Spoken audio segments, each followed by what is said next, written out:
Gilliard. I got soul. Are you ready, kids? Aye, aye, Captain! I can't hear you. Aye, aye, Captain! Oh!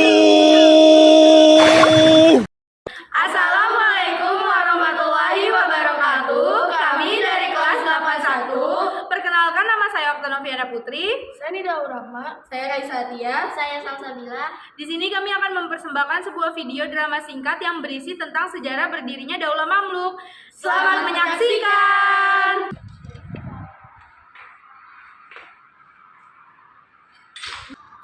Assalamualaikum. Waalaikumsalam. Kalian udah datang, duduk.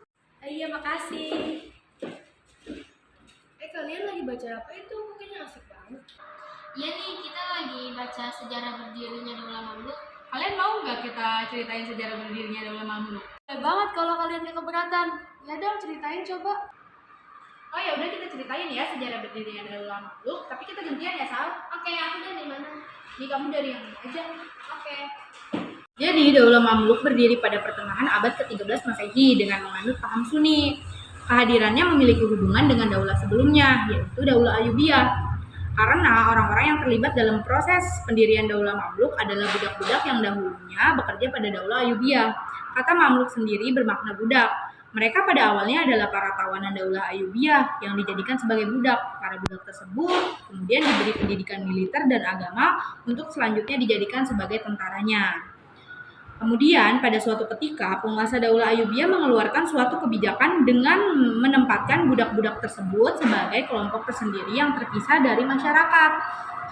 Setelah Sultan As-Salih Ayyub meninggal dunia pada tahun 1249 Masehi, terjadilah kekisruhan politik nih. Kedudukan Sultan As-Salih Ayyub kemudian digantikan oleh putranya Sultan Al-Mu'azzam Turansyah. Konon, Sultan Al-Mu'azzam Turansyah dianggap sebagai ancaman untuk masa depan para tentara budak tersebut. Karena Sultan Al-Mu'azzam Turansyah lebih memiliki kedekatan dengan tentara asli Kurdi daripada dengan mereka. Pada tahun 1250 Masehi, para tentara budak Mamluk di bawah komando Aibak dan Baibars berupaya untuk melakukan kudeta politik melalui serangkaian perebutan kekuasaan. Namun, usaha tersebut gagal. Puncaknya para tentara budak tersebut membunuh Sultan Al-Mu'azzam Turansyah pada tahun 1250 Masehi. Kemudian, istri almarhum Sultan As-Salih Ayyub yang bernama Syajarah Al-Dur berusaha untuk mengambil kendali pemerintahan dengan menjadikan dirinya sebagai sultanah pertama sesuai kesepakatan dengan Mamluk.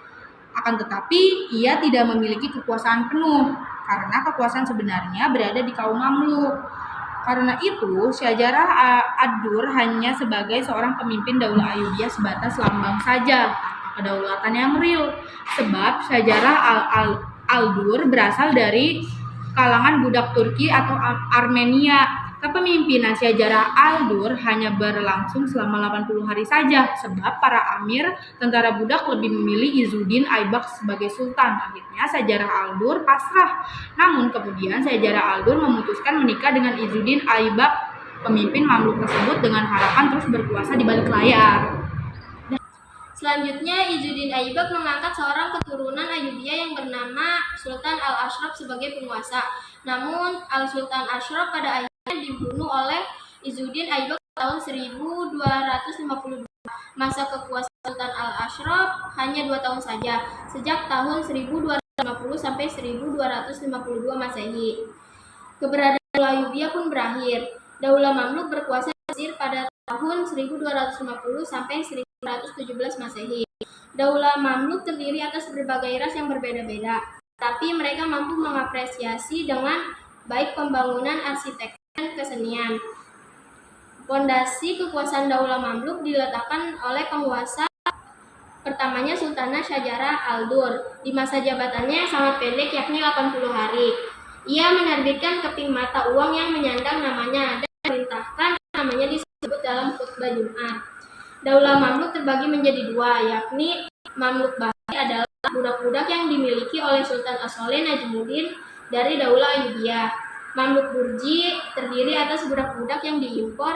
Pada awalnya mereka dijadikan sebagai pengawal pribadi yang dibentuk oleh Kolaun Raja Mamluk Bahri. Oh, jadi gitu sejarah berdirinya Daulah Mamluk. Iya nih, kita jadi tahu apa aja isi dari cerita sejarah berdirinya Daulah Mamluk. Makasih ya kalian udah ceritain. Kita jadi tahu pelajaran-pelajaran yang diambil dari cerita sejarah berdirinya Daulah Mamluk.